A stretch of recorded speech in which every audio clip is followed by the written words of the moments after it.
Welcome to Dimex Talk, let's talk about trading. Selamat datang di Dimex Talk, tempat di mana kita bisa menjelajahi dunia keuangan dan juga investasi bersama-sama. Saya Dina selaku host pada episode kali ini, dan saya hari ini nggak sendirian karena saya ditemenin oleh seseorang yang ahli dan juga berpengalaman di bidang trading forex. Ada Master Stephen Tunas. Halo Master, apa kabar? Halo Kak Dina, kabar baik. Alhamdulillah.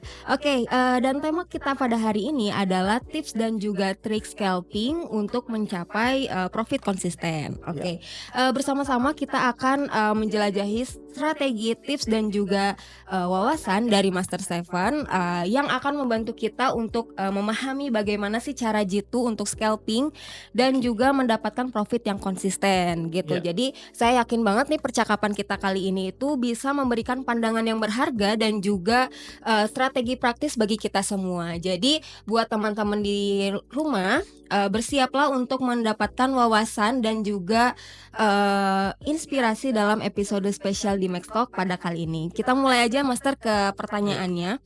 Oke, yang pertama, apa sih yang menjadi dasar bagi pemula untuk memahami strategi scalping dalam trading forex? Oke, baik Kak Dina. Pertama-tama kalau kita mau belajar trading, tentu kita akan memulai dengan dasar-dasarnya dulu. Trading itu seperti apa gitu ya. Kemudian kita belajar mulai menggunakan menggunakan chart. Kemudian kita belajar berbagai jenis analisis baik itu fundamental, sentimental maupun teknikal.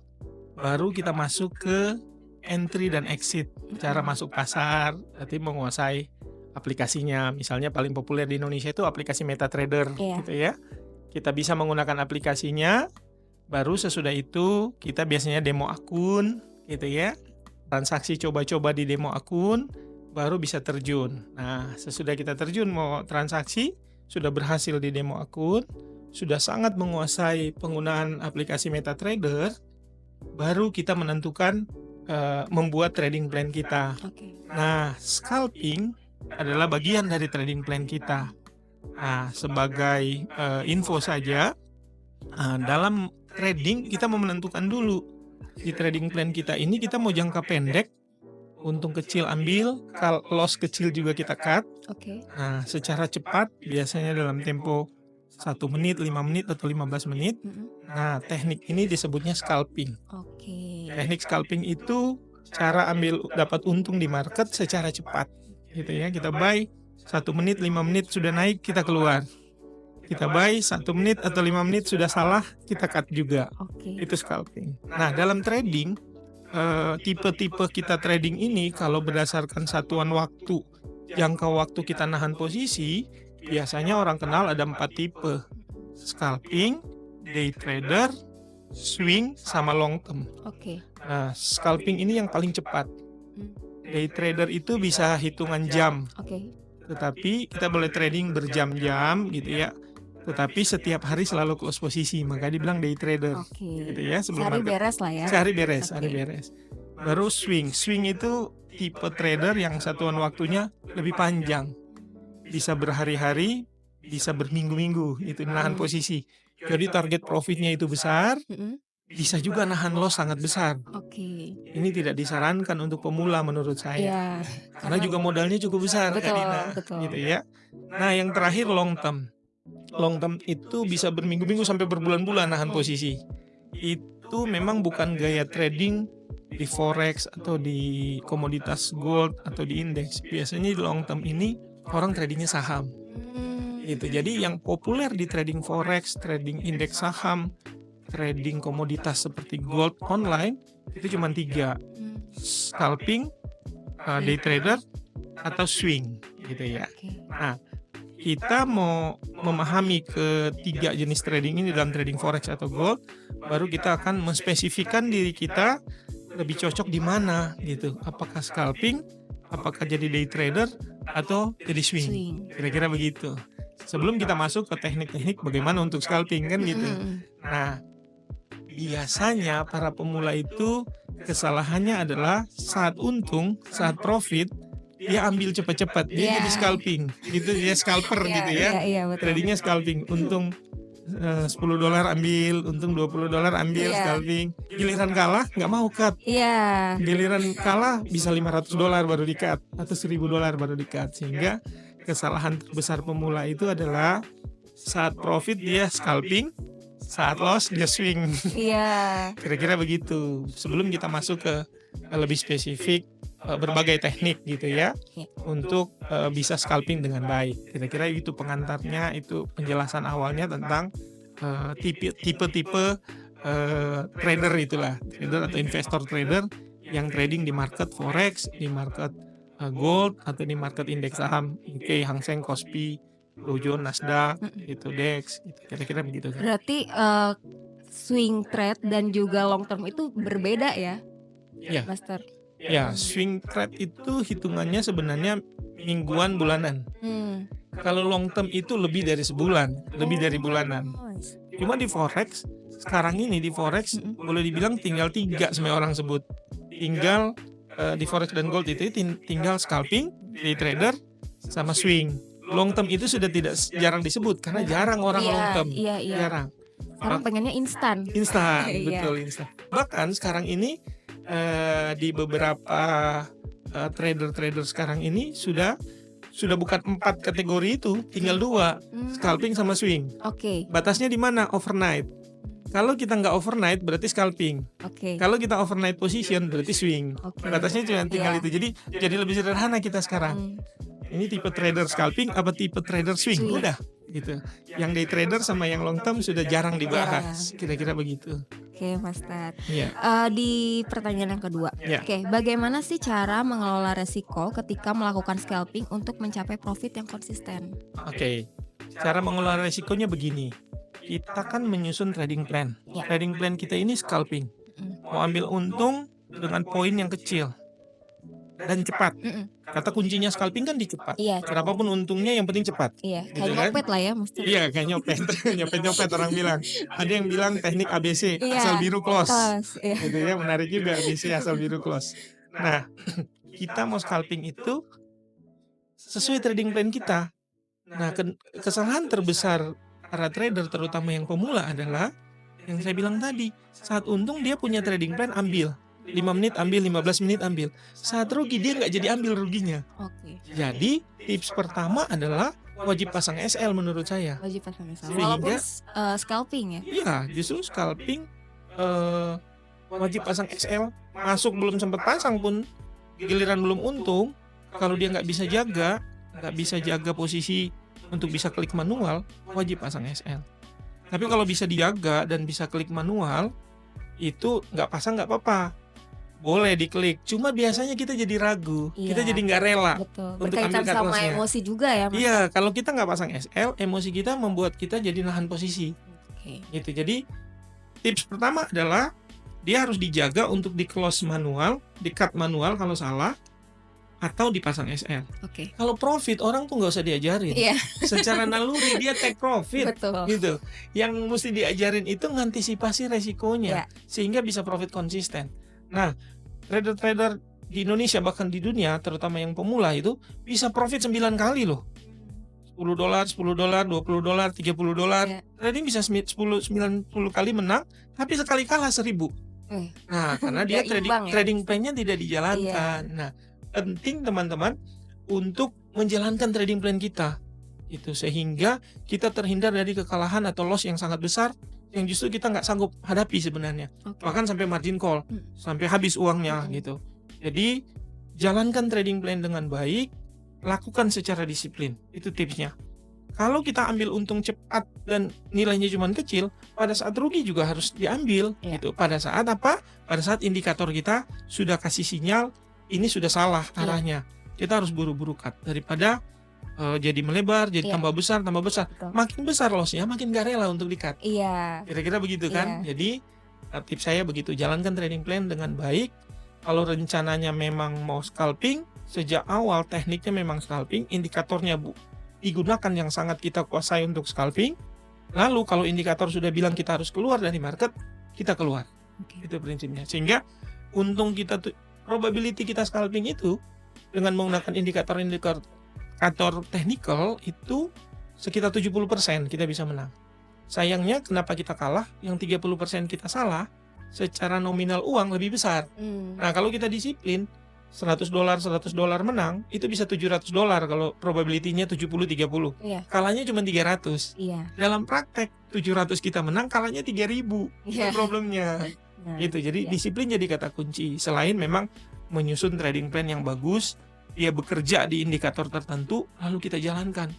Makanya kita menjalankannya kalau sudah bikin trading plan itu kayak robot menjalankannya. Iya. Jangan pakai perasaan. Betul. Itulah kelebihan robot dibanding kita. Iya. Cuman sayangnya robotnya dipakai jadi modus untuk menipu, Iya, untuk macam-macam ya. banyak banget di luar sana. Iya, padahal robotnya sendiri bagus kalau kita Iya. buat sendiri. Gitu. Kira-kira begitu tipsnya. Makasih Master. Ya. Jadi teman-teman di luar sana, kalau trading harus pasangin SL, disiplin ya dengan batasan resikonya dan juga buat trading plan yang sesuai gitu kan ya. Oke, lanjut ke pertanyaan ketiga. Apa aja nih indikator teknikal yang efektif digunakan dalam strategi scalping, Master, dan bagaimana sih cara menggunakan indikator tersebut dengan tepat? Oke. Indikator di MetaTrader, di TradingView, di aplikasi-aplikasi itu sangat banyak. Nah, rata-rata sudah dibuat oleh para ahlinya, para profesor gitu ya, Iya. yang juga mengerti teknik trading, para ahli-ahli forecasting, estimasi harga gitu ya. Nah, semua kan pakai rumus matematik, pakai statistik. Nah, semua indikator itu sebenarnya akurasinya sudah di atas 50%. Jadi sudah sekitar 70% akurasinya. Oke. Tinggal kita yang menjalankannya akan konsisten dan disiplin dengan itu tidak. Iya. Gitu ya. Nah, tips dari saya adalah gunakan indikator yang paling kita kuasai. Jadi saya tidak fanatik lalu harus ikut saya pakai stokastik dan Bollinger Band. Misalnya saya pakai indikator stokastik sama Bollinger Band. Nah, Kak Dina atau teman-teman yang lain mau pakai indikator apapun sebenarnya sama saja. Akurasinya bisa jadi di atas 70% lah. Tinggal kita disiplin apa enggak. Jadi tipsnya adalah gunakan indikator yang paling kita kuasai. Gitu ya. Sudah kuasai MA atau exponential moving average EMA, sudah mau sangat menguasai candlestick silakan. Sangat menguasai pakai Fibonacci silakan. Macam-macam gitu. Ada pattern, ada smart money concept silakan aja. Gitu. Yang penting kita jadi sangat ahli di indikator itu. Lalu kita sudah menguji, membacktest, sudah pakai demo akun, indikator itu berjalan atau berhasil di atas 70%, gunakanlah indikator itu. Itu pertama. Yang kedua, kalau mau pakai tips saya pakai indikator stokastik yang paling sering.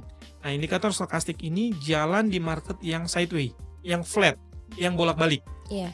Dia akan cenderung gagal di market yang satu arah.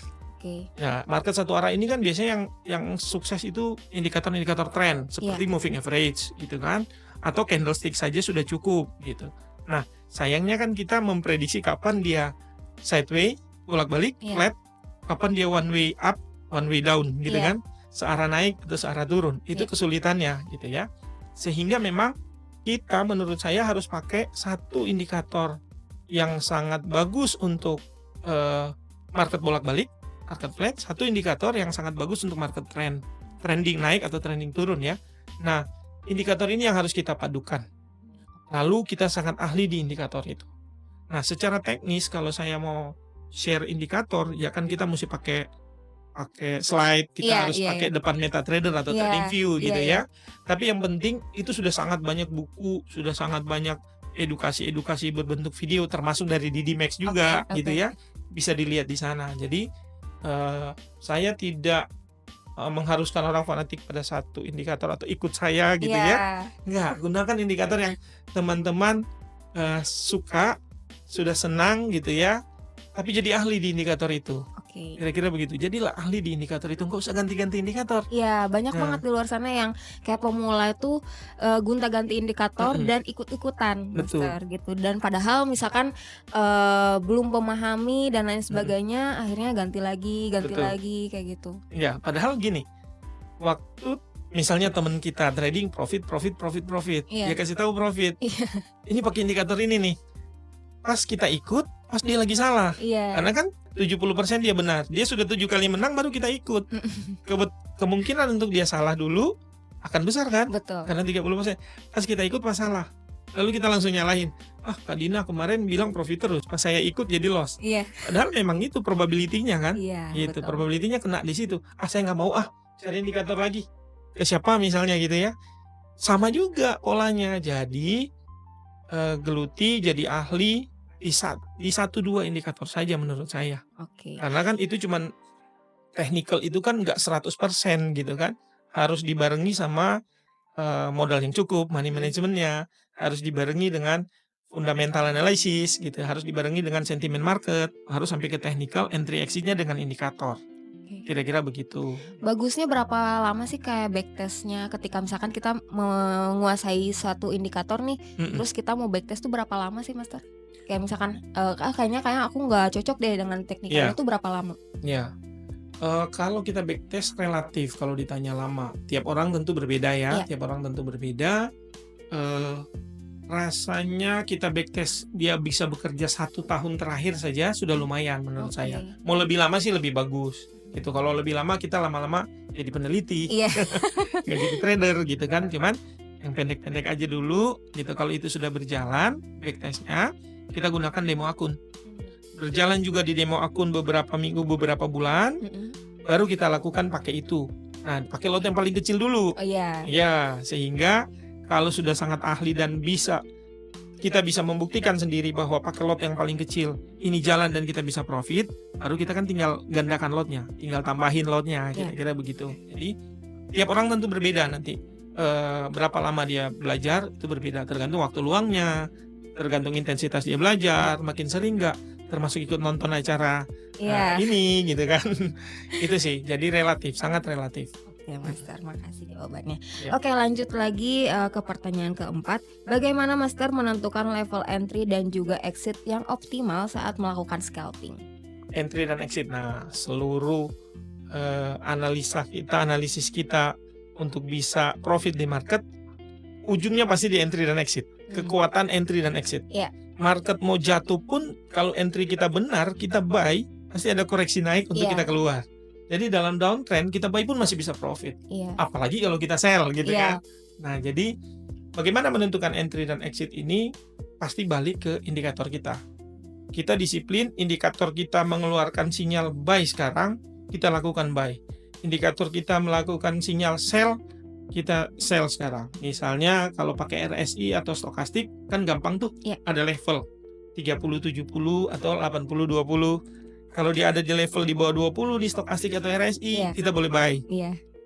Kita konsisten, kalau sudah naik kita keluar. Kita hanya akan buy dan sell bukan pakai feeling, tapi pakai indikator yang kita yakini benar. Betul. Kita pakai indikator yang kita yakini akurasinya tinggi. Gitu. Jadi tipsnya benar-benar lakukan nggak pakai perasaan tapi pakai indikator yang kita kuasai. Yang di contoh saya di stokastik, mau buy di 20, sell di 80. Nah, misalnya di contoh stokastik lebih spesifik lagi, sebaiknya di market yang tidak ada news misalnya. Karena dia mulus gitu kan. Pas ada news, sudah di atas pun dia masih bisa naik. Sudah di bawah pun dia masih bisa turun. Jadi kita juga harus tahu kapan dia ada news. Kita juga harus tahu indikator ini bekerja dengan baik nggak di pair ini. Jadi ada kecocokan indikator dengan pair juga. Itu jadi hal-hal seperti itu memang dapatnya dari pengalaman. Nah, teman-teman boleh mencoba, boleh membacktest, boleh mendemo akun. Soal entry exit itu yang penting harus sesuai sama indikator yang kita yakini benar. Jangan pakai feeling, jangan ikut teman. Teman sudah rugi, buy di atas, kita buy di sini, yang penting lebih rendah dari dia. Padahal indikatornya masih mau turun. Gitu. Jadi benar-benar pakai indikator. Masuk keluar tuh pakai indikator, nggak pakai feeling. Lalu kalau indikator kita sudah salah, kita cut. Gitu. Kita exit. Jangan cari-cari indikator lain yang buat belain posisi kita, buat sama-sama lain, buat mendukung posisi kita masih bisa balik naiknya. Masih bisa balik naik ini harga. Padahal memang sudah susah untuk naik. Kan biasanya kan kita gitu. Kita pakai indikator ini, kita cari-cari di indikator lain. Atau kita pakai indikator yang sama, tapi kita cari-cari di time frame yang lain yang mendukung posisi kita. Padahal sudah enggak. Kita relain aja. Apalagi kalau teknik yang mau dimasukin tuh scalping. Harus sering rela gitu. Gak boleh nggak rela untuk buang posisi, cut posisi. Gampang kok. Kalau kita scalping kalah sedikit itu mudah sekali recover. Recovery. Besok kita analisa baru, langsung recover tuh. Iya. Tapi kalau kita sudah nahan posisi lama dan loss-nya udah ribuan dolar, Lama. recover-nya mau kapan? Yang ada kita terjerumus karena kita punya naluri untuk balas dendam. Iya, betul. Iya, kita akan balas dendam, sudah kalah banyak, kita mau balas dendam mau sekali untung langsung banyak.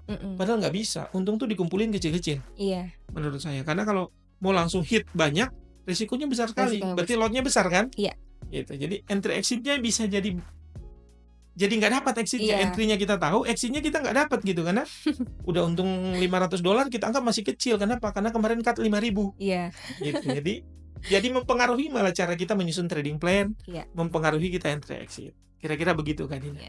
Ya, jadi trading itu apa yang kita lihat ya, bukan apa yang kita rasakan. Ya. Siap. Oke, lanjut lagi ke pertanyaan selanjutnya. Bagaimana sih penggunaan time frame yang tepat mempengaruhi keberhasilan dalam strategi scalping? Oh, kalau time frame di satuan waktu dari chart. Gitu. Chart itu kan kalau di MetaTrader, di TradingView atau di aplikasi apapun bisa kita setting. Chartnya bisa berbentuk line, bisa berbentuk bar, bisa berbentuk candle. Iya. Yang populer bagi orang Indonesia atau trader-trader dunia zaman sekarang ya candlestick. Batang lilin gitu ya. Nah, di chart ini gitu ya, dari chart-chart ini kita juga bisa satu chart itu 1 menit, kita bilangnya M1, 5 menit satuan chartnya, kita bilangnya M5 dan seterusnya ya. Nah, teman-teman trader, kalau mau scalping sudah pasti akan pakai 1 menit, 5 menit, 15 menit. Oke. Nggak mungkin pakai time frame yang besar. Ya, harus time frame kecil ya. Harus kecil karena indikatornya itu akan bereaksi buy misalnya. Dalam tempo sekian menit dia sudah berbalik di atas. Kita harus keluar di indikator itu gitu kan. Indikator apapun, mau candlestick-nya juga sama gitu ya. Jadi time frame-nya akan kecil. Nah, tipsnya bagaimana? Indikator itu contoh praktis lah ya. Indikator itu sama-sama bilang buy di 3 time frame itu misalnya. Atau di 2 time frame. Jadi kita nggak bisa pakai cuma 1 time frame. Berarti multi time frame lah ya. Multi time frame. 1, 2. Kalau 3 lebih bagus lagi, cuman lebih jarang kan, makin jarang gitu ya. Momen itu datang jarang. Jadi biasanya saya pakai 2 M5 time frame 5 menit sama M15 15 menit. Oke, Master. Berarti M5 sama 15 ya. Oke, lanjut lagi Master, pertanyaan yang ke-6. Apa saran dari Master untuk mengatasi stres dan tekanan psikologis saat melakukan trading scalping yang membutuhkan keputusan yang cepat? Nah, orang yang scalping jarang loh stres berkepanjangan menurut saya. Yang stres itu adalah orang yang niatnya scalping, ambil untung dapat, ambil. Waktu loss dia jadi swing. Dia jadi stres tuh. Kenapa stres? Liatin malam, pada saat news tambah loss. Diinepin overnight tambah loss. Harus top up. Tergoda untuk nambah posisi averaging. Makin kalah lagi. Itu yang stres. Kalau scalping menurut saya nggak akan stres asal trading plan-nya dijalankan. Kalau memang saatnya cut langsung cut. Indikator sudah bilang salah langsung cut. Atau sudah pasang SL, menang 50 poin TP, kalah atau loss 50 poin SL juga. Nah, kalau itu yang dilakukan nggak akan terlalu stres menurut saya. Balik lagi ke plan ya. Iya, plan-nya dijalankan. Ke plan dan juga risk manajemennya juga. Justru kalau kita nggak jalanin trading plan kita, itu justru yang akan stres. Kalau kita jalanin sih nggak, menurut saya sih nggak akan stres. Cuman hasil akhirnya kita lihat, hari ini kok saya scalping 3 kali menang, 2 kali kalah. Untungnya cuma kecil. Nah, kita suka membanding-bandingkan sama teman sebelah yang kebetulan dia swing overnight, nambah posisi averaging, dia panen gitu, dapat banyak. Wah, dia menangnya banyak kok gue sedikit gitu kan, saya sedikit. Nah, jangan membanding-bandingkan. Kalau kita sudah milih scalping memang untungnya akan kecil dibanding swing, tapi risknya juga kecil. Betul. Oke, Master, terakhir nih, bagaimana cara menyesuaikan strategi scalping Master dengan kondisi pasar yang berubah-ubah? Mengingat kan saat ini kondisi ekonomi global juga kan cenderung gak stabil ya, karena tingkat inflasi yang tinggi dan juga tensi geopolitik. Justru enaknya scalping itu tidak terpengaruh banyak oleh geopolitik, tidak terlalu terpengaruh banyak oleh news. Jadi karena kita scalping, kalau kita pakai indikator yang bagus untuk market bolak-balik, justru kita menghindar dari news. Tapi kalau kita pakai indikator yang bagus untuk di jam-jam news, di jam-jam market trending satu arah, boleh saja waktu news. Yang penting saya bilang tadi, SLTP-nya dipasang gitu. Atau kalau nggak pasang harus dijagain untuk diklik gitu. Jadi nggak terlalu scalping itu tidak terlalu terpengaruh oleh news, kondisi geopolitik dan lain-lain. Dia nggak peduli mau turun banyak, asal waktu saya sell langsung dapat, atau asal saya buy dia naik dulu, habis itu saya keluar dia mau turun banyak terserah. Gitu kan kalau scalping ya. Jadi nggak terpengaruh itu. Nah saran saya memang lebih baik scalping, terutama buat pemula. Saran saya lebih baik scalping karena kerugiannya terukur, resikonya juga sangat terukur. Gitu ya. Berarti tetap ya kita harus lihat juga berita hari ini tuh apa gitu biar jadi menghindari news gitu kan ya. Iya, gampang kok, bisa dihafalin kan. Berita penggerak market terbesar itu kan market Amerika. Iya. Waktu Indonesia bagian barat itu kira-kira 19.30, setengah 8 malam. Kalau kita scalping dan kita nggak yakin bisa menang di sana, jangan trading di setengah 8 ke atas. Tradingnya cukup dari jam 6 pagi sampai setengah 8 malam. Gitu. Cukuplah sampai maghrib. Sampai jam 6 udah selesai. Jam 6 sampai jam 6. Gitu. Walaupun banyak yang iming-imingin kita, trading di market Amerika tuh bisa menang banyak. Mungkin beliau sudah sangat ahli. Mereka sudah sangat ahli, nggak bisa disamain dengan kita gitu. Kira-kira begitu. Jadi kita ngukur diri kita sendiri, kemampuan kita, pengalaman kita, keahlian kita. Itu nggak bisa disamakan dengan orang lain. Kira-kira begitu. Oke Master, makasih banyak jawaban-jawabannya sangat bermanfaat banget nih dan sangat menginspirasi ya buat apalagi buat teman-teman yang masih pemula gitu dalam trading forex gitu. Teman-teman trader di luar sana, terima kasih telah bergabung dengan kami di episode hari ini dari Dimex Talk. Kami berharap dari percakapan kami hari ini tuh bisa bermanfaat dan juga menginspirasi teman-teman semuanya. Ingatlah selalu untuk jangan ragu terus belajar dan juga terus mengasah kemampuan investasi kamu. Terus jangan lewatkan juga episode berikutnya karena kami akan membawakan topik-topik yang menarik lainnya seputar dunia trading dan juga investasi ya. Saya Dina dan Master Stephen undur diri, mungkin salam profit dan juga sampai jumpa lagi. Oke.